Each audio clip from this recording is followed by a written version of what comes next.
आप non commerce student हो and C A foundation की पेपर देने जा रहे हो और आपको लगता है कि पेपर 3 क्यों है, आपकी बस की बात नहीं है, तो भाई ये वीडियो आपके लिए लाइफ सेविंग है। अगर क्योंकि मैं आपको बताऊंगा कि नॉन कॉमर्स स्टूडेंट्स जो है सी ए फाउंडेशन की प्रिपरेशन कैसे करें एंड मैं क्यू ए का पेपर 3 उसको प्रिपेयर कैसे करें और सबसे इम्पोर्टेंट कि सी ए फाउंडेशन फर्स्ट टाइम में कैसे निकाले। तो इस वीडियो को लास्ट तक देख लो, आपकी हर प्रॉब्लम का सॉल्यूशन इस वीडियो में है। ओके,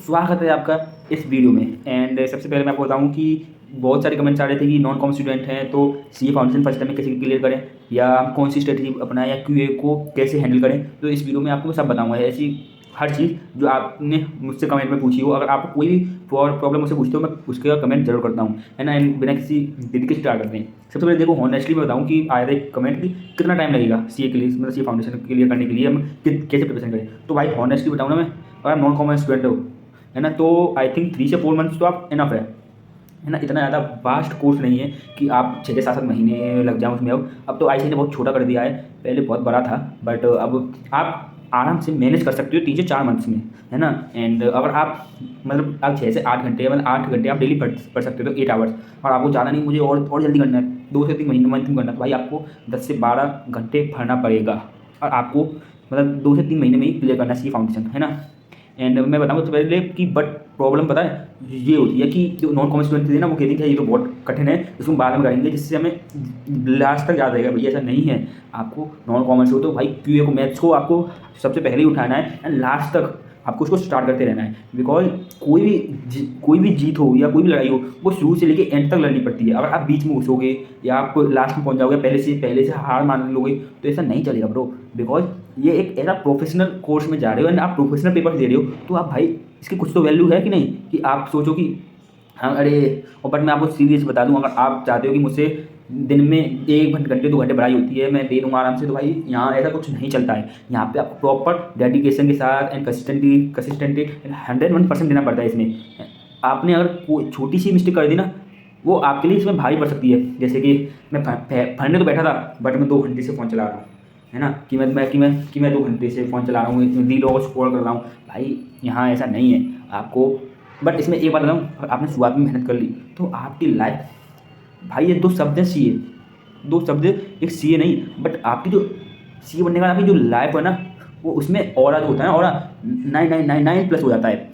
ओनली 2 शब्द आपके नेम से आगे लिखने से, है ना। एंड किसी बात की और भटकने से पहले हम अपना जो पॉइंट है उसको क्लियर कर लेते हैं कि पेपर 3 को ईजी कैसे बनाएं, है ना। सबसे पहले मैं एक बात बताऊँ ना आपको कि पेपर 3 जो है ना, कि डिफ़िकल्ट नहीं होता है, कोई सब्जेक्ट डिफिकल्ट नहीं होता है। ऐसा आप खुद सोच के बताइए कि आपने 10th तक मैथ नहीं पढ़ी होगी, आपने 6 7 8 9 10 कुछ तो पढ़ा होगा आपने मैथ, कि आपको ज़्यादा हार्ड लगा, बट आप सोचते हो कि नहीं, है ना। बट पेपर 3 का पैटर्न पता क्या है, केवल 3, उसमें 3 चीज़ें, business, math, logical reasoning, statics, 3 चीज़ें, बस ज़्यादा और कुछ नहीं है। और सबसे पता है, अगर आप चाहो तो इसमें सबसे ज़्यादा स्कोर कर सकते हो, बिकॉज ये एमसीक्यू बेस्ड है।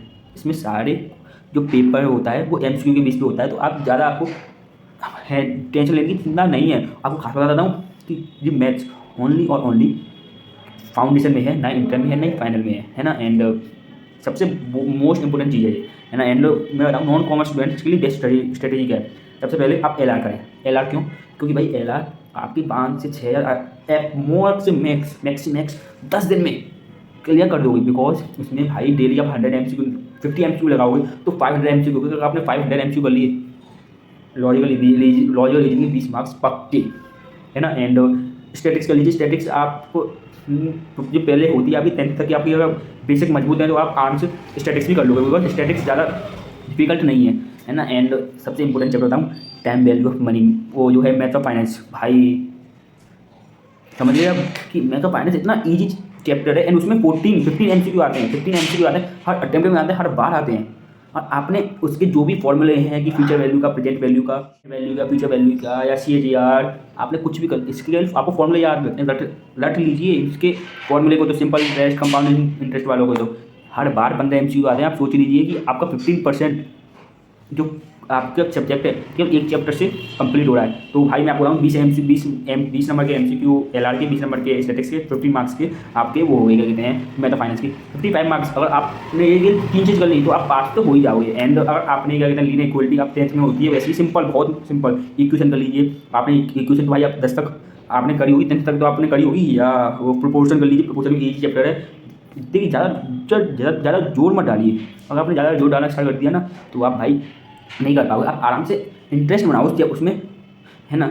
एंड उसके बाद मैं आपको बताऊँ उसके बाद अल्टरमेटिक प्रोग्रेशन है भाई, उसमें अगर आपने एक बार आप कर लीजिए बस। मैं तो आपसे ये कहूँगा कि आप मैंने सजेस्टेड बताए हैं आप करिए, बट आप हर चैप्टर्स का केवल बेसिक करिए। आप देखना कि भाई बेसिक आपने कर लिया तो आप अगर आप सोचिए अगर आपके पेपर आया, अगर आपने बेसिक आपने मजबूत स्ट्रॉन्ग आपने बेसिक पढ़े होंगे और बेसिक से ही क्वेश्चन आ गया तब कम से कम सॉल्व तो कर पाएंगे यार। और मिनिमम मतलब 40 मार्क्स चाहिए, फिर 40 मार्क्स आप नहीं ला सकते इसमें, बहुत ही भाई ईजी है। अगर है ना। एंड आपको मैं बताऊँ कि हाँ क्या जैसे कि अगर आप मतलब पेपर की प्रिपरेशन का गोल्डन मोमेंट मैं तो बताऊँगा अगर आपको कि ओनली 50 से 60 मार्क्स चाहिए, है ना। इसलिए बता रहा हूँ कि आप ये 3 चीज़ फॉलो करिए डेली। मिनिमम से मिनिमम 2 आवर्स इसका रिवीजन करिए। एंड मतलब 2 आवर तक भरो यार, कि जैसे कि चाहे आप लॉ भरो ना, लॉ भी भरना भाई, लॉ अकाउंट्स है, मैथ्स को डेली टच करो यार। 2 हज़ार आप डेली 50-100 MCQ निकालने लग गए तो भाई बहुत टाइम है ना। एंड मैं आपके लिए बताऊँ कि QA के लिए अगर आपको प्रैक्टिस करनी है तो आकाश अग्रवाल नाम के सर है ना, कि आकाश अग्रवाल सर प्रोफेसर, उन्होंने 31 डेज का चैलेंज डालते हैं। उन्होंने बहुत सारे क्या कहते हैं RTP हुई, MTP, उन्होंने बहुत पुराना 2025 पुराने तक MTP RTP है ना कि और PYQ मतलब जो पेपर आते हैं वो सब डाल रखे हैं, है ना। आप कम से कम 10 PYQ करिए, 10 MTP करिए, 10 वो करिए, ये क्या कहते हैं मतलब RTP, इससे आप बेस मजबूत हो जाएगा आपका। आप सोचिए अगर आप डेली 100 MCQ करते हैं, है ना, एंड 30 दिन में 30 डेज में 3,000 बहुत होते हैं ब्रो, है ना। आपने अगर 3 MCQ को भी कर लिए तो आपके लिए इनफ है ना। एंड बट मैं इनफ नहीं कर रहा। अगर आपको बताइए मैंने कर ली उसके बाद मुझे और आप जो 50-60 आप 80-90 की सोचिए, है ना। मैंने ओनली यही अपनाया था कि मैं डेली रिवीजन करता था, डेली 50 से 60 MCQ डेली निकालता था। इससे मैंने ओनली 2 मंथ में 60 से 61 मैंने स्कोर कर पाया मैं क्यू में, है ना। एंड है ना। और मैं बोलूँ RTP MTP मैंने बताया ही है। एंड ये पेपर 3 कोई थ्योरी सब्जेक्ट तो है नहीं भाई, प्रैक्टिस है तो आप प्रैक्टिस से चलिएगा, है ना। एंड बिगेस्ट मिस्टेक क्या होती है, सबसे बिगेस्ट मिस्टेक बता रहा हूँ कि मैं अकाउंट्स और लॉ को कंप्लीट करके मैथ्स करूँगा। ये बहुत ज़्यादा प्रॉब्लम होती है कि मैं मैथ्स कर लूँगा फिर अकाउंट्स और लॉ कर लूँगा फिर मैं मैथ्स बाद में करूँगा। भाई ये बाद में मत करना, आपको पहले ही करना पड़ेगा इसलिए मैंने आपको बताया है ना। और जब हम मैथ्स स्टार्ट करते हैं तो एग्जाम पास आ जाते हैं, तो जिससे हमारी प्रिपरेशन नहीं हो पाती या मैथ्स में पैनिक हो जाते हैं हम, या पेपर इनकम्प्लीट होता है कि पेपर हम पूरा करके ही नहीं आए, MCQ हम अटैम्प्ट या ड्रॉप कर देते हैं कि भाई मेरी मैथ्स की प्रिपरेशन तो बहुत अच्छी ही नहीं, ड्रॉप कर देता हूँ इस अटैम्प्ट को। भाई ऐसा नहीं है, ये आपके लिए फाइनल मूवमेंट है कि, है ना। एंड मैंने आपको बता दिया मोस्ट इंपोर्टेंट चैप्टर QA में। एंड आपको मैं सच बताऊँ मैं खुद मेरे पास इकोनॉमिक्स नहीं थी 11th-12th में, बस मैथ्स थी, है ना। तो भाई मैंने इकोनॉमिक्स जैसे आपके लिए ऐसे मेरे लिए भी लॉ इन इकोनॉमिक्स बहुत हार्ड था, बट मैंने इकोनॉमिक्स को मैं सबसे ज़्यादा टाइम देता था बिकॉज मेरे लिए new subject law and economics में मैथ्स को और अकाउंट्स को कंप्लीटली कम मार्क्स देता था, बट देता जरूर था डेली, है ना। एंड बहुत चीज़ अवेलेबल है कि आप मैथ्स की भी आपको मैंने प्रवीण पोपट सर की उन्होंने हर चैप्टर से वो डाल रखी हैं क्या कहते हैं वन शॉट्स। आपने अगर आपने बैच लिया है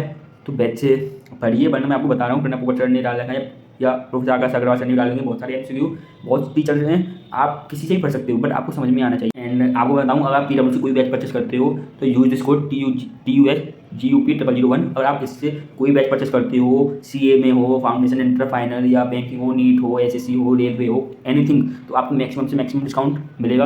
and please use this code. And मैं फाइनल यही बोलूँगा कि अगर आप नॉन कॉमर्स स्टूडेंट हो टेंशन मत लो यार, यहाँ पे कोई भी ऐसा बंदा नहीं है, आप सच बताऊँ सबसे जेन्युइन बंदे हो तो आप पूरी मेहनत करोगे, क्योंकि CA फाउंडेशन की सिंपल रूल है कि consistently practice mock test paper, है ना। आप डेली 2 आवर पेपर 3 को दीजिए। एंड आप मैं ये नहीं बोला आप डेली 2 आवर हर सब्जेक्ट को दीजिए, आप आराम से 3 से 4 मंथ में आप निकाल लोगे, है ना। एंड जिससे आप फर्स्ट टाइम में पास हो सकते हो। आपको बताऊँ कि अगर आप नॉन कॉमर्स से तो आपके लिए बहुत फ़ायदा है। क्या जो कॉमर्स स्टूडेंट होते हैं ना वो क्या करते हैं कि मतलब कि उन्हें बस गुरूर हो जाता है, अरे ये तो मुझे आता था यार, ये मैंने 11th-12th में मैंने पढ़ा है तो मैं इसको दोबारा कैसे पढ़ूँ। तो मुझे बहुत उनका माइंड सेट ये हो जाता है कि तो मैंने पहले पढ़ ही लिया है, मैं दोबारा क्या पढ़ूँ। बट वो वहीं मिस्टेक कर देते हैं। भाई पहले जैसा है बट उससे ज़्यादा अलग है, उसमें प्रैक्टिस बहुत करनी पड़ती है। उसकी PY को अगर आपने देख ली तो आज में बहुत वैसे हैं। एंड आप जेन्युइन आप दिल से मेहनत करते हो कि मुझे सी फाउंडेशन निकालना है, इसलिए मैं आपको बता रहा हूँ आप प्रिपरेशन करिए एंड कोई भी इम्पॉसिबल नहीं है। आप मेहनत करते हो तो आपको बिल्कुल आप इसको फर्स्ट टाइम में निकाल सकते हो। एंड अगर आप चाहो तो मैं अकाउंट्स का 30 डेज का प्लान या लॉ रिवीजन ट्रिक या full C foundation time table बना सकता हूँ और आपके साथ शेयर भी कर सकता हूँ। वीडियो हेल्पफुल लगी हो तो लाइक करें, सब्सक्राइब करें और कमेंट में लिखें कमेंट में लिखें first attempt C foundation and तब तक बाय बाय। एंड आपको मैंने जो भी बताया है कि आप अकाउंट्स का या लॉ का रिवीजन ट्रिक या फाउंडेशन टाइम टेबल आप कमेंट में करिए एंड मैं आपकी हर कमेंट का जवाब दूंगा, है ना। एंड मिलते हैं नेक्स्ट वीडियो, बाय।